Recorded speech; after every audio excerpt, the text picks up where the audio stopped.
시편 102편 25절부터 28절까지 말씀입니다.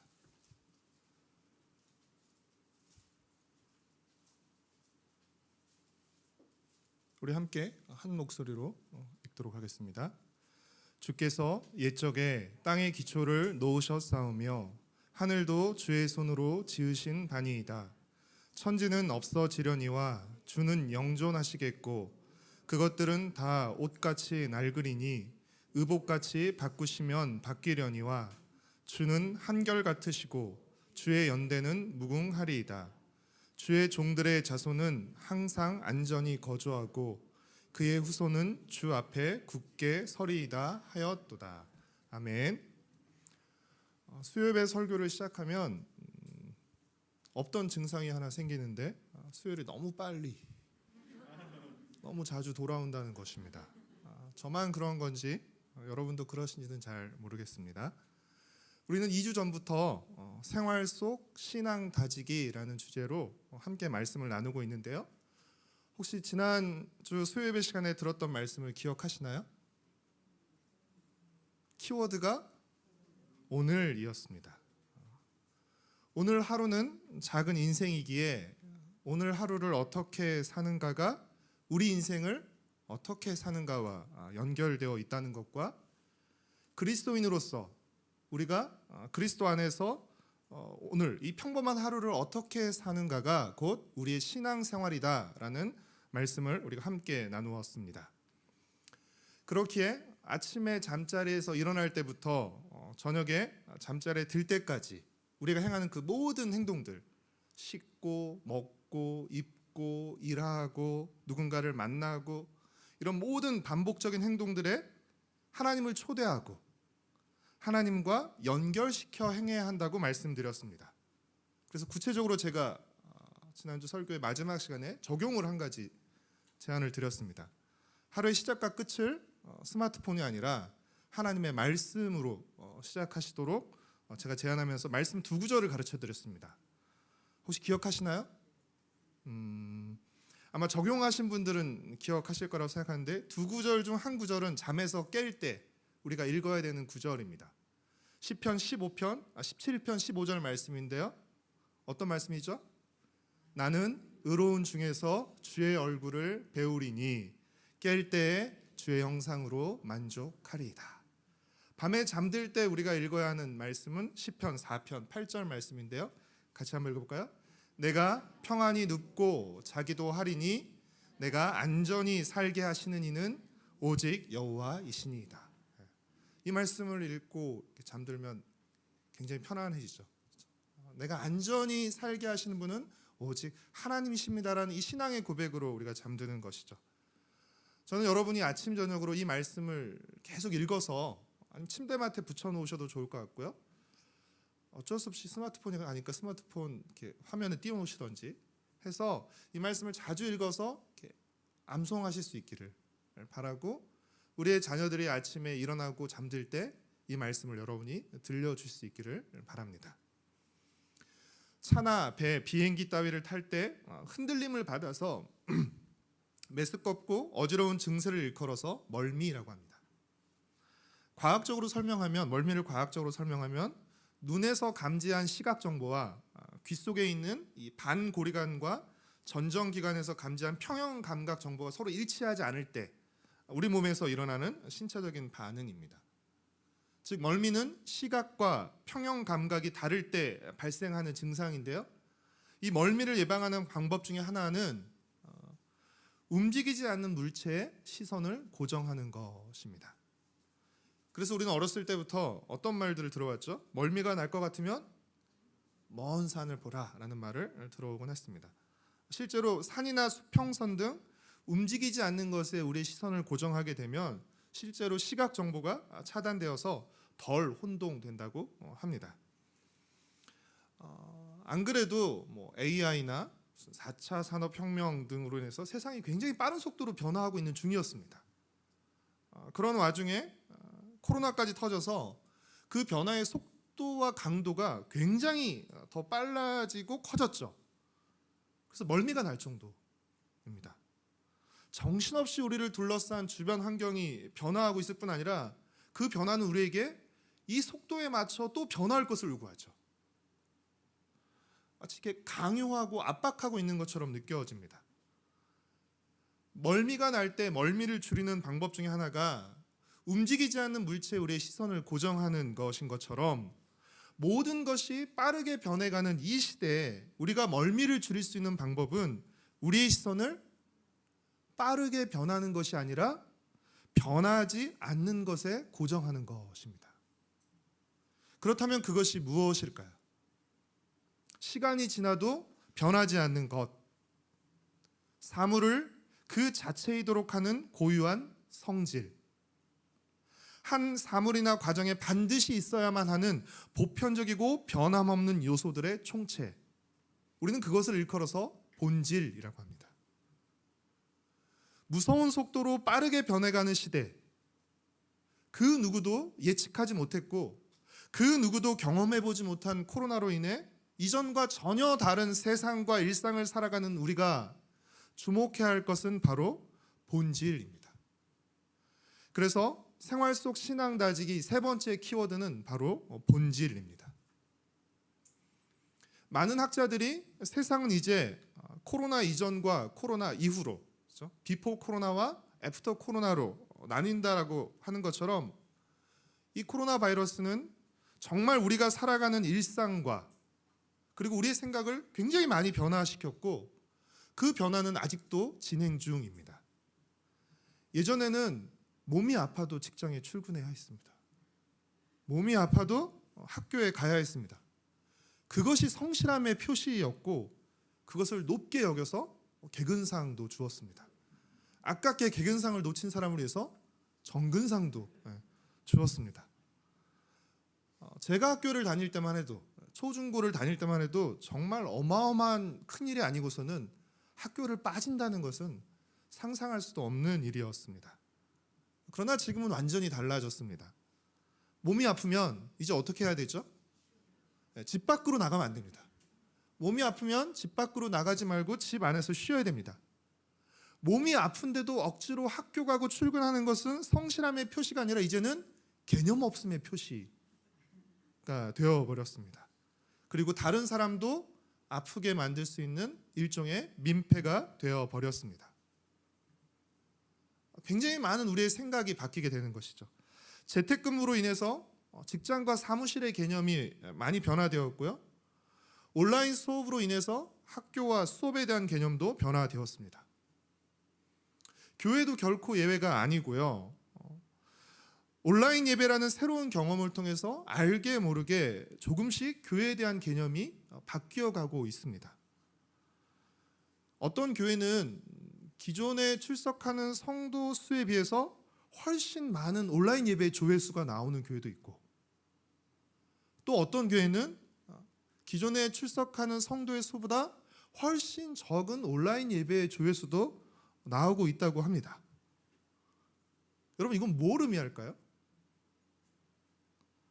성도들의 연령대와 구성, 그리고 그 교회의 방송 시스템과 송출 환경 등의 여러 가지 차이가 있을 수 있긴 하겠지만, 자신이 출석하는 교회 온라인 예배가 아니라 출석하지 않는 다른 교회 온라인 예배를 드리는 성도들도 있다는 것을 의미하는 것입니다.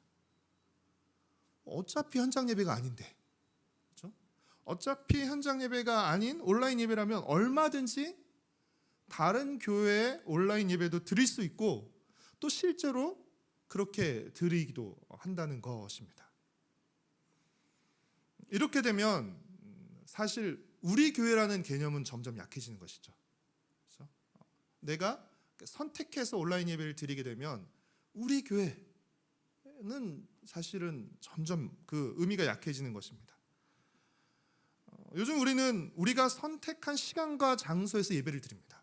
그렇죠? 우리가 1부 예배를 선택해서 드릴 수도 있고 2부 예배를 선택해서 드릴 수도 있죠. 우리가 영화를 보고 동영상을 보던 그 스마트폰이나 노트북으로 또는 TV로 예배 영상을 보고 온라인 예배를 드립니다. 그리고 온라인 예배를 드리고 난 후 어떻게 하죠? 또 그 스마트폰으로 영화를 보고 또 다른 동영상을 봅니다. 그렇다면 어떤 의미에서 우리는 그냥 다른 동영상 콘텐츠를 보는 것처럼, 그렇죠? 예배 동영상 콘텐츠를 그냥 본 것일 수도 있는 것이죠. 시간적으로만 따져보면 우리는 예배 영상을 보는 시간보다 다른 영상을 보는 시간이 훨씬 더 많습니다. 훨씬 더 집중력 있게, 훨씬 더 오래 보곤 합니다. 이처럼 우리는 지금까지 신앙생활에 오면서 한 번도 경험해보지 못한 많은 변화들을 겪고 있고, 이로 인해 크고 작은 혼란을 느끼고 있습니다. 마치 시각과 평형 감각이 다른 데서 오는 다를 때 멀미가 발생하는 것처럼, 코로나로 인해서 지금 우리 눈앞에 펼쳐진 새로운 일상과 우리가 지금까지 배워오고 경험해온 신앙의 행위들이 이렇게 일치되지 않는 것이에요. 이런 불일치 속에서 사실 우리는 모두 영적인 멀미를 하고 있다고 할 수 있습니다. 멀미를 할 때 멀미를 줄이는 방법이 뭐라고요? 움직이지 않는 물체에 우리 시선을 고정하는 것이죠. 마찬가지로 영적인 멀미를 할 만큼 좀 둔한 사람은 둔하게 느낄 것이고요, 조금 더 예민하신 분들은 훨씬 더 예민하게 느끼실 텐데, 영적인 멀미를 할 만큼 많은 것이 변하니 이때 우리가 주목해야 할 것은 많은 것이 변하고 있음에도 불구하고 변하지 않는 본질입니다. 그렇다면 신앙의 본질은 무엇이죠? 바로 우리 믿음의 대상이 되시는 하나님과 그분의 영원한 말씀입니다. 우리 시편 102편 26절과 27절 말씀을 다시 한번 읽어볼까요? 천지는 없어지려니와 주는 영존하시겠고 그것들은 다 옷같이 낡으리니 의복같이 바꾸시면 바뀌려니와 주는 한결같으시고 주의 연대는 무궁하리이다. 세번역 성경은 이 구절을 이렇게 표현하고 있습니다. 하늘과 땅은 사라지더라도 주님만은 그대로 계십니다. 그것들은 모두 옷처럼 낡겠지만 주님은 옷을 갈아입듯이 그것들을 바꾸실 것입니다. 그것들은 다만 지나가 버리는 것일 뿐입니다. 주님은 언제나 한결같습니다. 주님의 횟수에는 끝이 없습니다. 여러분, 하나님은 변함이 없으시기 때문에 하나님의 말씀도 변함이 없는 것입니다. 변함없으신 하나님의 말씀이기에 그 말씀 또한 변함없고 영원한 것이죠. 베드로전서 1장 24절과 25절 말씀을 우리 함께 읽도록 하겠습니다. 같이 읽겠습니다. 그러므로 모든 육체는 풀과 같고 그 모든 영광은 풀의 꽃과 같으니 풀은 마르고 꽃은 떨어지되 오직 주의 말씀은 세세토록 있도다 하였으니 너희에게 전한 복음이 곧 이 말씀이니라. 풀은 마르고 꽃은 시들지만 하나님의 말씀은 시들지 않습니다. 하나님의 말씀은 사라지지 않고 변함이 없고 영원히 서 있습니다. 우리는 변함이 없으신 하나님께 우리의 시선을 고정해야 합니다. 그리고 그 하나님의 영원한 말씀을 붙들어야 합니다. 사랑하는 성도 여러분, 우리의 상황에 따라서 교회의 형태와 예배의 방식은 얼마든지 바뀔 수 있습니다.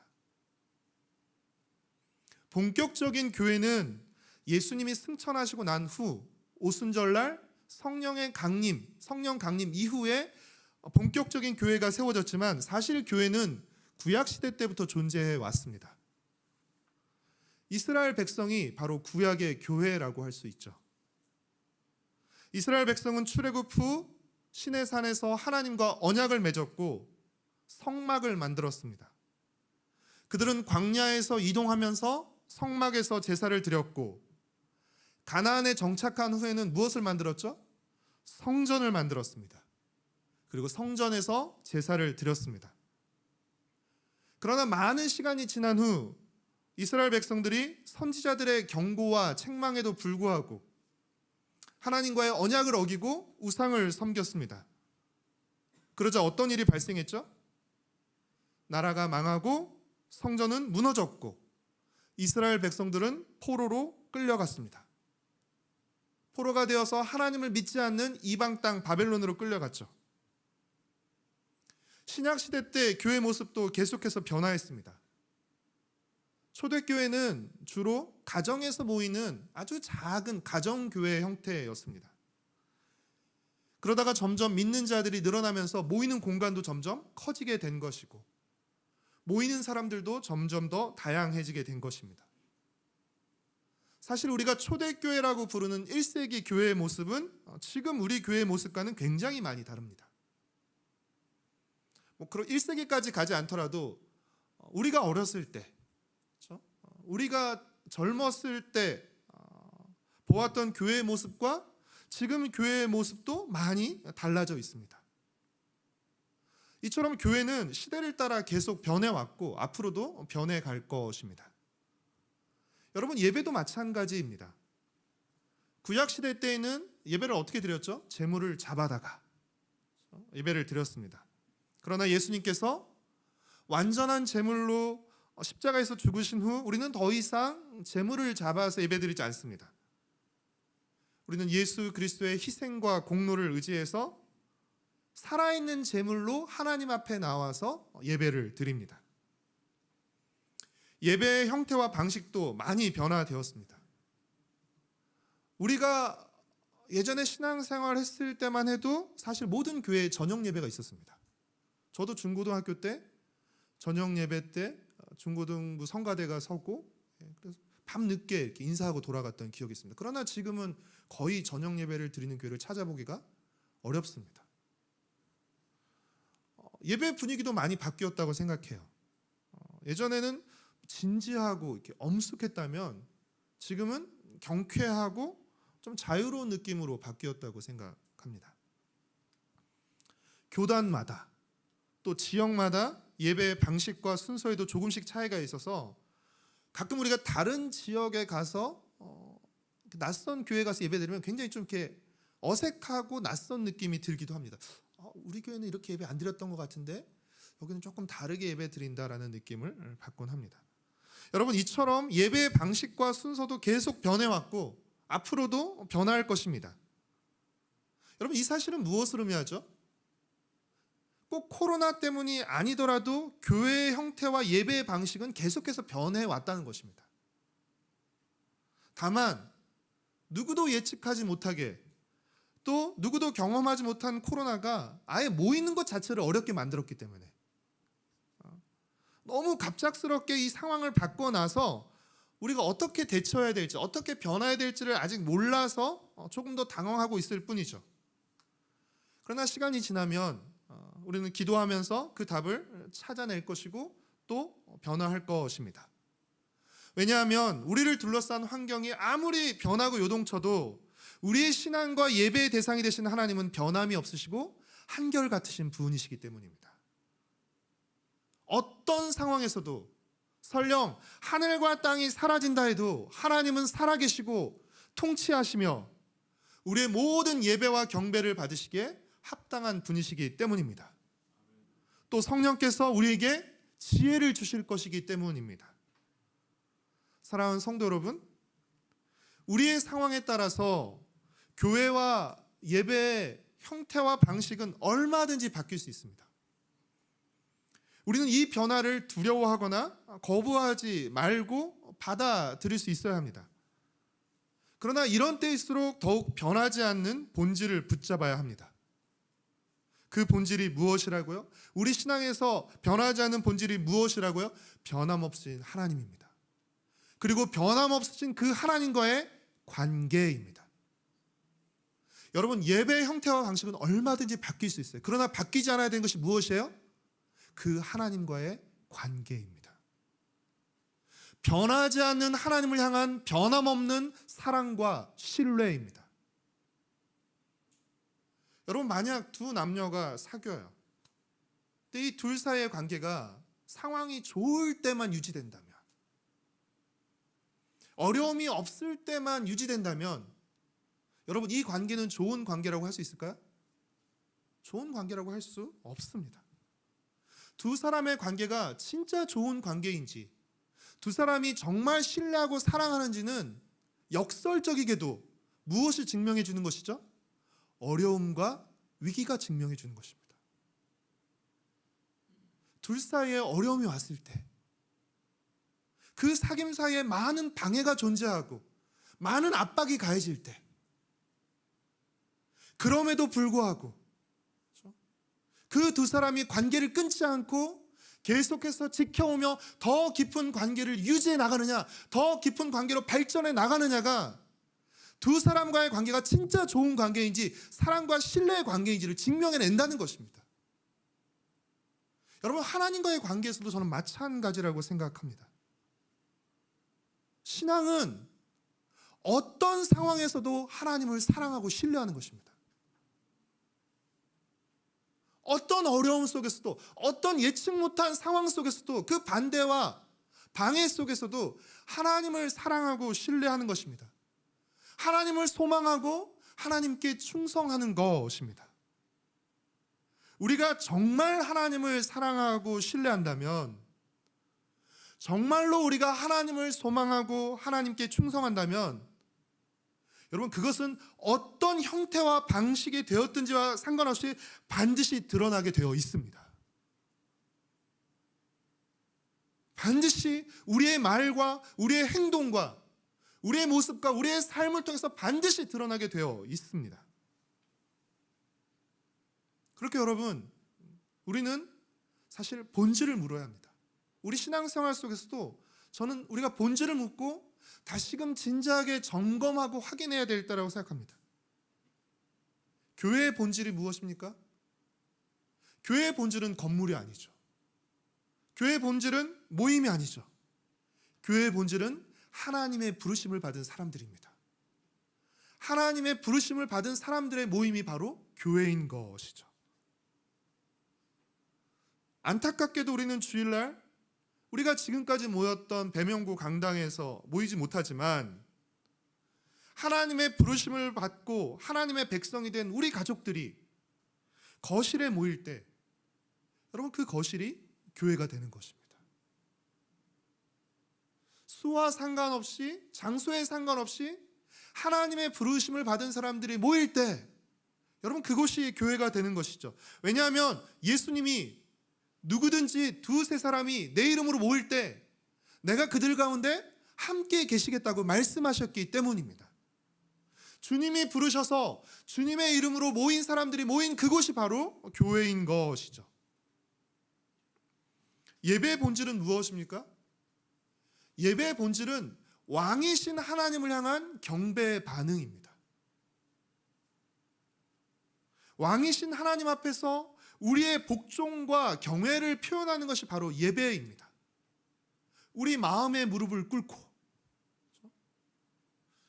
저도 저희 이제 선교회 간사님들이랑 또 이런저런 얘기하다가, 예전에는 정말 진짜 예배 와서 무릎 꿇고 예배 드렸는데, 기도할 때 무릎 꿇고 기도했는데, 물론 교회 환경이 많이 달라져서 그렇게 하기는 어렵죠. 그런 예배 때 우리가 정말 가져야 될 자세가 무엇이에요? 우리 마음의 무릎을 꿇는 것이죠. 그 왕이신 하나님 앞에 우리 마음의 무릎을 꿇고 왕이신 하나님 앞에 엎드리며 그 하나님을 향한 사랑과 충성을 다짐하는 시간, 그 고백하는 것, 그것이 바로 예배인 것이죠. 따라서 현장 예배가 되었든 온라인 예배가 되었든, 또한 예배의 형식과 순서가 어떻게 되었든 왕이신 하나님께 우리의 사랑과 경배와 복종을 표현하는 것, 그것이 바로 예배인 것입니다. 반대로 우리가 주일날 교회라는 장소 예배 시간에 나왔다 할지라도 우리 마음에 그런 마음이 없다면, 단순히 예배 시간에 참석한 것이라면, 불경스럽게도 예배에 참석해 준 것이라면, 그럼 그것은 예배가 아닙니다. 우리는 예배로 여기지만 하나님께는 예배가 아닌 것이죠. 사랑하는 성도 여러분, 많은 것이 변할 때, 많은 것이 흔들릴 때, 우리는 우리의 시선을 변하지 않는 하나님께 고정하고 변치 않는 하나님의 말씀을 붙들어야 합니다. 과거 포로가 되어 바벨론 땅으로 끌려간 이스라엘 백성들을 한번 생각해 보십시오. 이방 땅으로 끌려갔고요. 그 땅에는 성전이 없습니다. 그곳에서는 예루살렘에서처럼 제사를 드릴 수 없습니다. 그들이 할 수 있는 것은 무엇이에요? 아무것도 없어요. 성전도 없고 제사도 드릴 수 없어요. 그리고 그 땅은 이방 왕이 다스리는 이방 땅입니다. 그래서 그들이 할 수 있는 것은 무엇이었습니까? 시편 137편 1절에 보면 그들이 할 수 있는 것은 그냥 강가에서 우는 것이었어요. 예루살렘에서 불렀던 그 노래를 부르면서 우는 것밖에 할 수가 없었습니다. 그러나 그들은 울면서도 포로로 끌려간 땅에서도 변함없으신 하나님을 바라보았습니다. 여러분, 왜 이스라엘이 망했습니까? 성전이 없어서 망한 것도 아니고 예배를 안 드려서 망한 것도 아니었어요. 성전도 있고 예배가 있었지만 뭐가 있어요? 마음이 떠나버렸어요. 성전과 예배는 껍데기만 남아 있었던 것이죠. 하나님께서 그 껍데기만 남은 성전과 예배를 하나님께서 파하신 것입니다. 그래서 성전이 없는 곳으로, 예배를 드릴 수 없는 곳으로 보내신 것이죠. 그래서 그들은 이제 무엇을 바라보니까 성전을 바라보는 것도 아니고 예배를 바라보는 것도 아니고 하나님을 바라보는 것이죠. 할 수 있는 것이 그것밖에 없었으니까. 포로로 끌려간 이방 땅에서 변함없으신 하나님을 바라보았고, 그들이 붙잡았던 것은 무엇이었습니까?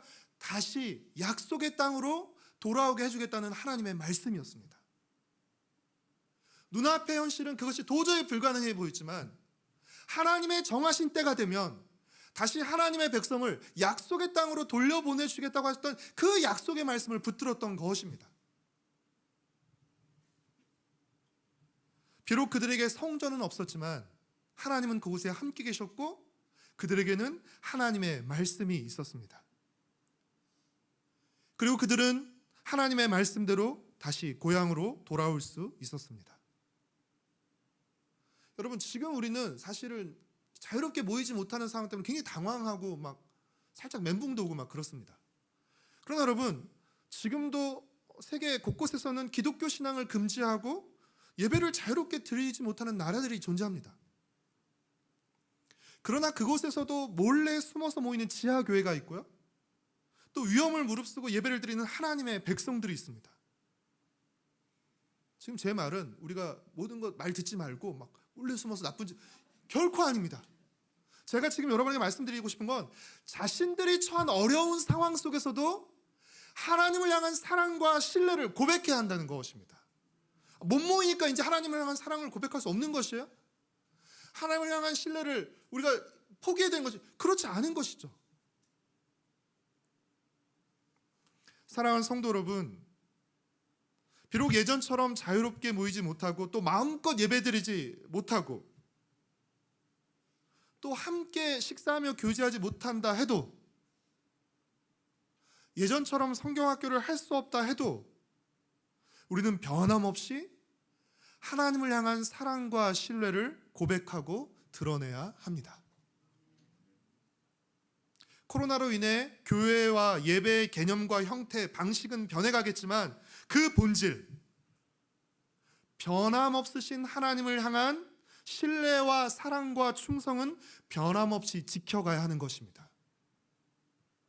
우리가 원치 않았지만 우리에게 다가온 코로나로 인한 혼란과 어려움은 어쩌면 지금까지 교회라는 건물과 예배의 형식에 치우쳤던 우리 신앙의 거품과 거칠애를 드러내고 걷어내고 본질이신 하나님을 바라보고 붙잡을 수 있는 기회일 수 있습니다. 마치 바벨론의 포로로 끌려갔던 이스라엘 백성들이 아무것도 없는 그곳에서 하나님을 다시 바라보고 하나님의 말씀을 붙잡았던 것처럼 말입니다. 지금까지 주일, 교회 중심의 종교적인 활동으로 국한했던 우리의 신앙의 영역을 우리 일상의 모든 곳에서 하나님을 대면하고 일상의 모든 행동을 하나님과 연결하는 일상적인 활동으로 확장해가고 회복하는 기회일 수도 있습니다.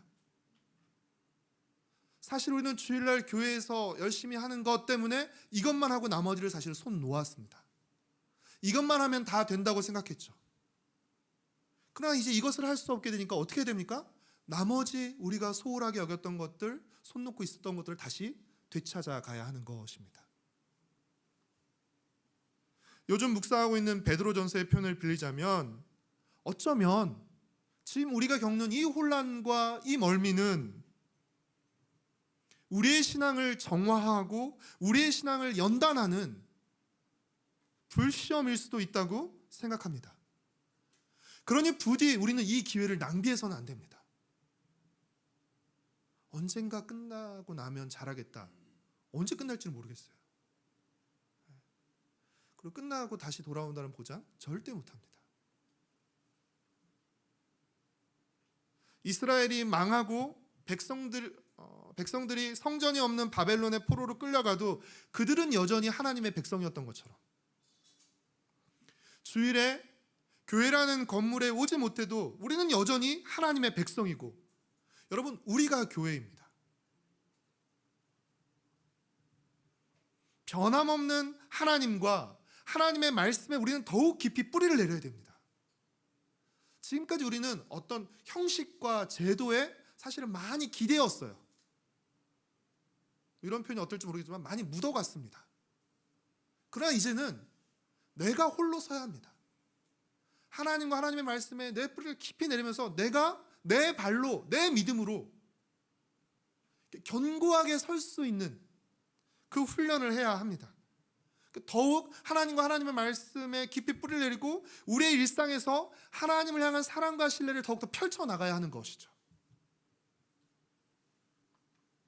사랑하는 성도 여러분, 우리가 처한 상황을, 우리가 살아가는 일상을 하나님을 향한 사랑과 신뢰로 채우는 것, 이것이 바로 믿음입니다. 우리는 이 믿음을 가져야 하고 또 이 믿음을 다져야 합니다.